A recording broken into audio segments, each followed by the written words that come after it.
नमस्कार, श्री स्वामी समर्थ चॅनलवर तुम्हा सर्वांचे खूप खूप स्वागत आहे। आजच्या या व्हिडिओतून अक्षय तृतीयेची पूजा योग्य पद्धतीने कशी करावी, पूजेमध्ये कोणत्या देवी देवतांची पूजा करावी व का करावी, तसेच कोणत्या वस्तू असाव्या जेणेकरून माता लक्ष्मीची अखंड कृपा आपल्यावरती राहील, या दिवशी आपण जे काही कामे करू त्याचे अक्षय पुण्य आपल्याला लाभेल, धनप्राप्तीसाठी योग्य पद्धतीने पूजा कशी मांडायची व कशा प्रकारे करायची, अक्षय पात्र कसं भरायचं, अक्षय कलश कसा मांडायचा, कोणत्या वस्तू पूजेत मांडायच्या, कोणत्या सेवा करायच्या, याविषयी सविस्तर माहिती मी तुम्हाला व्हिडिओतून सांगणार आहे। त्यासाठी व्हिडिओला शेवटपर्यंत नक्की बघा।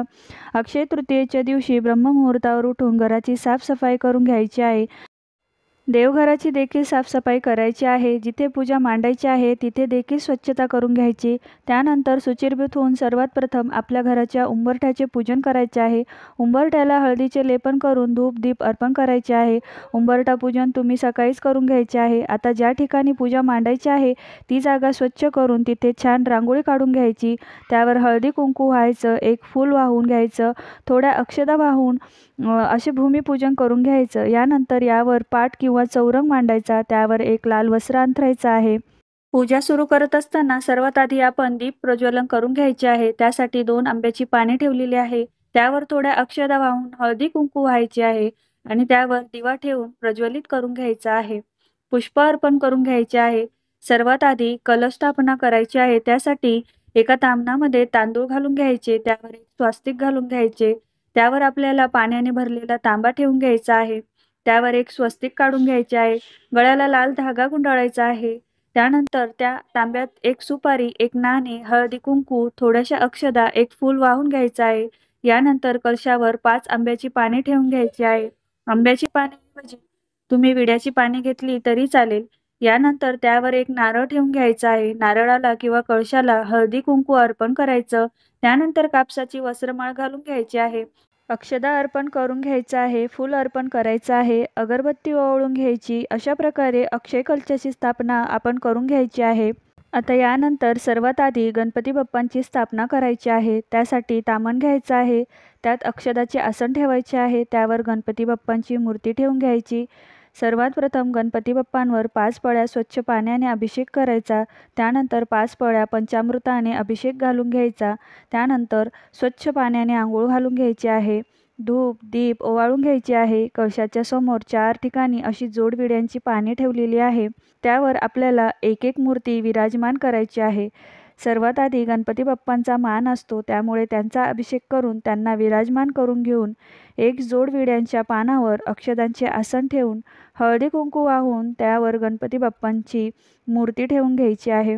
त्यांना हळदी कुंकू अर्पण करायचं, पुष्प वाहून घ्यायचे आहे, कापसाचे वस्त्र घालून घ्यायचे आहे। गणपती बाप्पांची पूजा करताना ओम गं गणपतये नमः या मंत्राचा जप करायचा आहे। गणपती बाप्पांच्या कृपेने माझी पूजा निर्विघ्नपणे संपन्न होऊ दे, अशी गणपती बाप्पांच्या चरणी प्रार्थना करायची व पुढील पूजेला सुरुवात करायची आहे। आता यानंतर पुन्हा तामणात लक्ष्मी मातेच्या मूर्तीला तांदळाचे आसन देऊन त्यावर ठेवून घ्यायचे आहे। यानंतर लक्ष्मी मातेलाही 5 पळ्या स्वच्छ पाणी, 5 पळ्या पंचामृताने अभिषेक घालून घ्यायचा। त्यानंतर स्वच्छ पाण्याने आंघोळ घालून धूप दीप अर्पण करायचे। यानंतर विड्याच्या जोड पानावर अक्षदांचे आसन देऊन त्यावर हळदी कुंकू वाहून त्यावर माता लक्ष्मीला विराजमान करायचे आहे। माता लक्ष्मीला हळदी कुंकू, पुष्प, अक्षता अर्पण करायचे, तसेच कापसाचे वस्त्र अर्पण करायचे आहे। जे भक्त खऱ्या भक्तिभावाने माता लक्ष्मीची पूजा करतात त्यांना सुख समृद्धी मिळते, तसेच संपत्तीही भरपूर प्रमाणात मिळत असते। म्हणून अक्षय तृतीयेच्या दिवशी माता लक्ष्मीची पूजा आवर्जून करायची असते। माता लक्ष्मीची पूजा करताना ओम महालक्ष्म्यै नमः या मंत्राचा जप करावा। आता यानंतर भगवान विष्णूंची स्थापना करायची आहे। त्यासाठी ताम्हणात अक्षदांचे आसन ठेवून त्यावर बाळकृष्णांची मूर्ती ठेवायची। पहिल्यांदा पाण्याने, नंतर पंचामृताने व पुन्हा पाण्याने स्वच्छ आंघोळ घालून धूप दीप दाखवून घ्यायचे आहे। एका विड्याच्या जोड पानावर अक्षदांचे आसन देऊन त्यावर हळदी कुंकू वाहून बाळकृष्णांची मूर्ती विराजमान करायची आहे। अष्टगंध, पुष्प, अक्षदा अर्पण करून कापसाचे वस्त्र घालून घ्यायचे आहे। भगवान विष्णूंची पूजा करताना ओम नमो नारायणाः या मंत्राचा जप करावा. या दिवशी विष्णू सहस्रनामाचा पाठ देखील करावा. अक्षय तृतीयेचा दिवस हा माता अन्नपूर्णेचा जन्मदिवस म्हणूनही साजरा करतात. म्हणून आपल्यालाही अन्नपूर्णा मातेची पूजा करून घ्यायची आहे. जर अन्नपूर्णा मातेची मूर्ती नसेल तर आजच्या दिवशी खरेदी करून आणू शकता. ज्या घरात अन्नपूर्णा मातेची पूजा केली जाते त्या घरामध्ये सुख संपत्ती नांदते. तसेच अन्नधान्याची धनधान्याची कधीही कमतरता भासत नाही. तामणामध्ये अक्षदाचे आसन देऊन अन्नपूर्णा मातेची मूर्ती ठेवून घ्यायची. पाण्याने पंचामृताने अभिषेक घालून घ्यायचा. स्वच्छ पाण्याने आंघोळ घालून धूप दीप अर्पण करायची. यानंतर विड्याच्या जोडपानावर अक्षदांचे आसन देऊन त्यावर अन्नपूर्णा मातेची मूर्ती ठेवायची आहे. हळद कुंकू व्हायचे. अन्नपूर्णा मातेच्या पळीमध्ये थोडेसे तांदूळ हे अवश्य ठेवायचे आहे. ही पळी कधीही रिकामी ठेवू नये.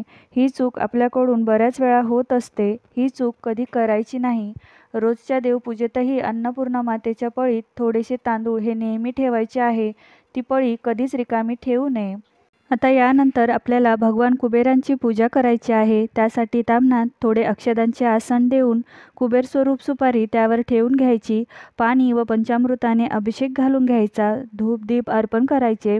विड्याच्या जोड पानावर अक्षदांच्या आसनावर हळदी कुंकू वाहून त्यावर सुपारी ठेवायची. त्यावर हळदी कुंकू, अक्षदा, कापसाचे वस्त्र, पुष्प अर्पण करायचे.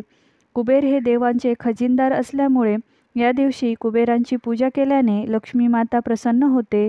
पूजा करताना ओम कुबेराय नमः या मंत्राचा जप करायचा आहे.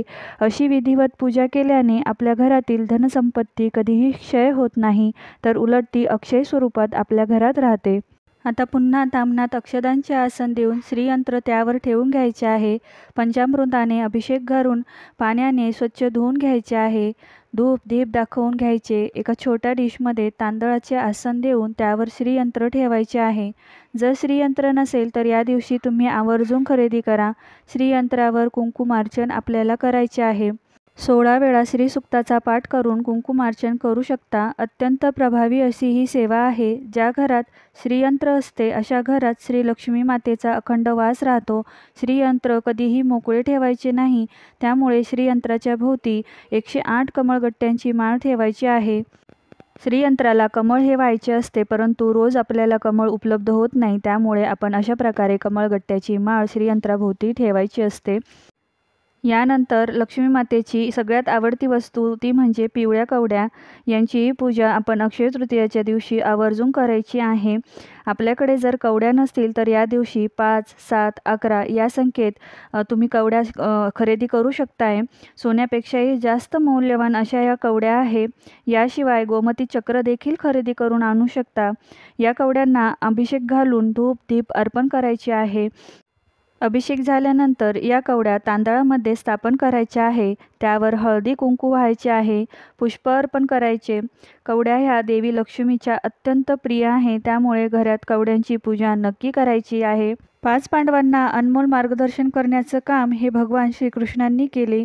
प्रभू रामचंद्रांप्रमाणे 5 पांडवांना देखील वनवासाला जावं लागलं. वनवासामध्ये येणाऱ्या असंख्य अडचणी लक्षात घेऊन त्यांना होणारा त्रास कमी व्हावा यासाठी श्रीकृष्णांनी त्यांना एक भांडे दिले.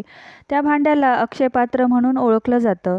अक्षयपात्रामुळे पांडवांना वनवास भोगताना आपल्या खाण्यापिण्याची चिंता कधी वाटली नाही. ज्या दिवशी पांडवांना अक्षयपात्र भेटले तो दिवस अक्षय तृतीयेचा दिवस होय. अक्षय तृतीयेच्या दिवशी एक मातीचं भांडं घेऊन त्यामध्ये धान्य भरायचं आहे. जसे की तांदूळ तुम्हाला भरायचे. तांदळावरती हळदी कुंकू वाहून त्यावर हे पात्र ठेवून घ्यायचं. त्या पात्रावर स्वस्तिक हे ओल्या कुंकवाने काढून घ्यायचे आहे. शेजारी 2 नाम देखील ओढायचे आहे. या पात्रामध्ये आपल्याला घरातील सोनं ठेवायचं आहे किंवा चांदीची वस्तू देखील ठेवू शकता. अशा प्रकारे अक्षय तृतीयेला अक्षय पात्राची पूजा आपण करून घ्यायची आहे. त्यामुळे आपल्या घरातील धनामध्ये धान्यामध्ये अक्षयपटीने वाढ होत असते. यानंतर आपल्याला 11 नाण्यांची देखील पूजा करून घ्यायची आहे. 1 रुपयाचे नाणे त्याला लक्ष्मी स्वरूप मानलं जातं. लक्ष्मी म्हणून आपण त्या नाण्यांची पूजा करत असतो.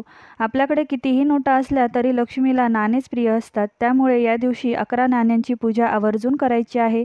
एका छोट्याशा भांड्यामध्ये तांदूळ घालून घ्यायचे आहे व त्यावर हळदी कुंकू वाहून त्यावरती 11 नाणे ठेवून घ्यायची. त्यांची पूजा आपण करायची आहे. त्यावर हळदी कुंकू अर्पण करायचं आहे. यानंतर एक विडा देखील या दिवशी माता लक्ष्मीला अर्पण करून घ्यायचा आहे. 2 विड्याची पाने घ्यायची, त्यावरती थोड्याशा अक्षदा व्हायच्या, हळदी कुंकू व्हायचं, त्यावरती 1 नाणं, लेकूरवाळं, 1 हळकुंड, सुपारी, 1 खारीक, 1 वेलची असं साहित्य आपण घ्यायचं आहे. अशा प्रकारचा विडा लक्ष्मी मातेला आवर्जून अर्पण करायचा आहे. विडा अर्पण केल्याने आपली पूजा संपन्न होते, त्यामुळे या दिवशी विडा अर्पण करायला अजिबात विसरायचं नाही. यानंतर पूजेमध्ये आपल्याला घंटा आणि शंख देखील ठेवायचे आहे, म्हणजे आपली पूजा ही परिपूर्ण व संपन्न होते. या दिवशी विष्णू सहस्रनामाचा जप करावा. सर्वात शेवटी तुळशीला जल अर्पण करावे. त्यानंतर श्रद्धापूर्वक आरती करावी. या दिवशी दानधर्म करण्यालाही खूप महत्त्व आहे. या दिवशी केलेल्या दानातून पुण्य मिळते. एक मातीच्या भांड्यामध्ये पाणी भरून त्यावर खरबूज ठेवावं आणि पूजा केल्यानंतर ते सवासणीला याचं दान करावं. या दिवशी नैवेद्यामध्ये जव किंवा गव्हाच्या सातू, काकडी आणि चण्याची डाळ अर्पण करतात, तर काही ठिकाणी आंबा आणि काकडीचा नैवेद्यही दाखवतात. बऱ्याच ठिकाणी आमरस, पुरणपोळीचाही नैवेद्य दाखवतात. तुमच्याकडे जो नैवेद्य दाखवण्याची परंपरा आहे, तो नैवेद्य या दिवशी पूजेनंतर अर्पण करावा. या दिवशी प्रत्येक महिलेने आपल्या घराच्या स्वच्छतेची विशेष काळजी घ्यावी, कारण की असे मानले जाते की ज्या घरामध्ये स्वच्छता असते अशाच घरामध्ये लक्ष्मी मातेचा वास असतो.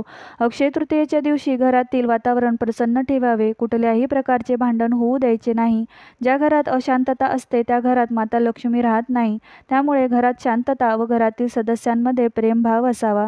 अशा घरात देवी लक्ष्मी सदैव वास करते. सर्वात शेवटी धूप दीप संपूर्ण पूजेला अर्पण करून घ्यायचे व कर्पूर आरती या दिवशी आवर्जून करायची आहे. पूजेच्या दिवशी दिवा हा दिवसभर अखंड तेवत ठेवावा. संध्याकाळी ही कर्पूर आरतीही नक्की करावी.